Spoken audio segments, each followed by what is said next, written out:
Bonjour à tous. En ce mardi 10 octobre, nous allons continuer à méditer avec l'Évangile. Mais tout d'abord, demandons à l'Esprit Saint d'ouvrir notre cœur et notre intelligence. Esprit de feu toujours caché, viens brûler jusqu'aux racines par ta flamme et consumer en nous livrer. Aux profondeurs de notre vie, vient s'enfoncer comme une lame la parole qui sanctifie. La parole qui sanctifie aujourd'hui se trouve dans l'Évangile selon saint Luc, au chapitre 10, les versets 38 à 42. En ce temps-là, Jésus entra dans un village. Une femme nommée Marthe le reçut. Elle avait une sœur, Marie, qui s'étant assise aux pieds du Seigneur, écoutait sa parole. Quant à Marthe, elle était accaparée par les multiples occupations du service. Elle intervint et dit : « Seigneur, cela ne te fait rien que ma sœur m'ait laissé faire seule le service ? Dis-lui donc de m'aider. » Le Seigneur lui répondit : « Marthe, Marthe, tu te donnes du souci et tu t'agites pour bien des choses. Une seule est nécessaire. Marie a choisi la meilleure part, elle ne lui sera pas enlevée. » Hier, nous avons médité avec l'Évangile dit du bon Samaritain. Ce qui est important, c'est de se laisser approcher par Jésus, de nous laisser guérir par lui. Et d'une certaine façon, Marthe ressemble au docteur de la loi. Le docteur de la loi cherchait à faire son salut par lui-même. Il cherchait à se justifier.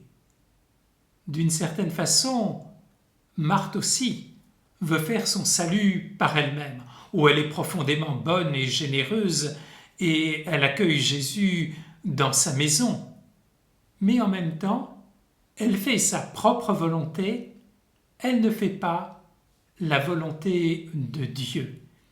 Ce qui est important aujourd'hui, c'est de se laisser approcher de Dieu en écoutant la parole de Jésus. Nous nous rappelons aujourd'hui, et c'est extrêmement important, que nous ne sommes absolument pas, nous, chrétiens, une religion du livre. Tout d'abord, lorsque nous prenons l'Ancien Testament, nous voyons bien que Moïse a écouté les paroles de Dieu, mais nous savons bien que ce n'est que des siècles après avoir été transmis de manière orale, que le texte a été mis par écrit. Jamais Jésus n'a écrit une ligne. Et d'autre part, Jésus n'a jamais dit à ses disciples « Partez, écrivez ». Non, partez, enseignez, transmettez la parole. Et ce n'est qu'après que cette parole a été mise par écrit, car nous sommes vraiment une religion de la parole, et Jésus continue à nous parler 2000 ans après, à travers la parole qui est mise dans les évangiles. Ainsi donc, il s'agit aujourd'hui de choisir la meilleure part en nous laissant approcher par l'écriture. Lorsque je dis ça, immédiatement, la première objection qui m'est donnée, c'est bien souvent de me dire « oui, c'est bien beau, mais l'écriture, c'est trop compliqué. Je ne comprends pas. » Alors, certes, il y a une culture qui est différente et nous sommes séparés de cette écriture par 4000 pour l'Ancien Testament, 2000 ans pour le Nouveau Testament. Alors, n'hésitons pas à utiliser bien souvent nos Bibles avec des annotations qui sont extrêmement éclairantes et nous ne comprenons pas, nous lisons la note, immédiatement le contexte nous est donné et tout cela s'éclaire pour nous. Bien souvent, un terme est compliqué à comprendre, même chose. La note biblique nous en donne l'explication. D'autres fois, eh bien, nous restons sans comprendre. Alors, nous avons tendance alors à ce moment-là, eh bien, à arrêter. Regardons comment les disciples se comportent. L'Évangile nous dit bien, ils ne comprirent pas. Ils ne se sont pas arrêtés à ce moment-là d'écouter Jésus. Ils ont continué à l'accompagner et quelque temps après, une autre parole de Jésus les a éclairés, ou bien c'est le mystère de la résurrection. C'est exactement la même chose pour nous. Ne nous arrêtons pas si nous ne comprenons pas. Continuons. Et nous voyons bien que, juste après ou quelque temps après, l'Évangile lui-même nous éclaire sur la parole que nous n'avons pas comprise. Quelle est la meilleure interprétation de l'Évangile? Le meilleur commentaire, c'est la 100e lecture de l'Évangile. Ainsi donc, il y a parfois une parole de Jésus que nous n'avons pas pu comprendre. Puis peu à peu, nous continuons à lire l'Écriture.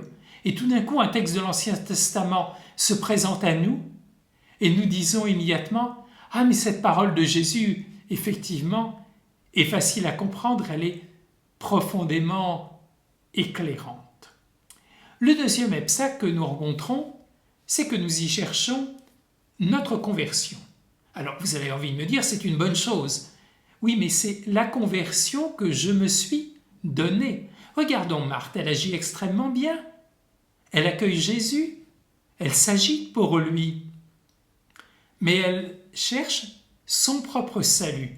Ce que Jésus demandait d'elle, c'est qu'elle écoute la parole. Ainsi donc, nous avons décidé, par exemple, eh bien, de guérir de notre avarice. Alors nous cherchons tous les textes qui nous permettent de nous guérir de cette avarice. Et nous n'y arrivons pas vraiment. Nous sommes un peu comme le patient qui va voir le médecin et qui dit « j'ai tel mal et je choisis tel médicament pour me guérir, prescrivez, il faut que vous me les prescriviez. » Et le médecin est là qui dit « mais non, prenez cet autre médicament, le mal est autre et les symptômes que vous décelez vont immédiatement être guéris. » Ainsi donc, nous sommes appelés à écouter la parole, la conversion auquel cette parole m'appelle aujourd'hui, et je me rends compte alors que le problème qui se trouve au fond de moi, eh bien peu à peu, est guéri par cette parole. Ainsi donc, nous ne cherchons pas le point de conversion que nous devons accomplir, mais nous écoutons cette parole et qui finalement nous permet profondément de nous convertir. Et puis, l'autre problème que je voudrais évoquer aujourd'hui, c'est que parfois nous croyons que l'Écriture va résoudre nos interrogations et nos problèmes. Non, l'Écriture nous permet de connaître Dieu, de connaître profondément le Christ. L'Écriture nous permet de connaître l'humanité, notre origine, notre présent et notre avenir, qui nous sommes. Elle nous donne par conséquent une lumière extraordinaire. Et avec cette lumière extraordinaire, c'est à notre intelligence de trouver la solution à nos problèmes ou aux problèmes de notre temps. Bien souvent, des gens cherchent des solutions aux problèmes de notre temps. Alors, on va toujours les trouver dans l'Apocalypse, c'est très pratique. Et on trouve finalement une réponse qui est parfois extrêmement superficielle ou étrange. Non, l'Écriture me permet de connaître qui est Dieu, me permet de connaître ce qu'est la condition humaine et me permet par conséquent de trouver au fond de moi, grâce à mon intelligence, la solution. Alors aujourd'hui, n'hésitons pas à prendre résolument le chemin de Marie, le chemin auquel Jésus invite Marthe, nous mettre à ses pieds, écouter sa parole et nous laisser buriner par la parole de Dieu et le travail de l'Esprit. Que le Seigneur nous en donne aujourd'hui la grâce et la joie.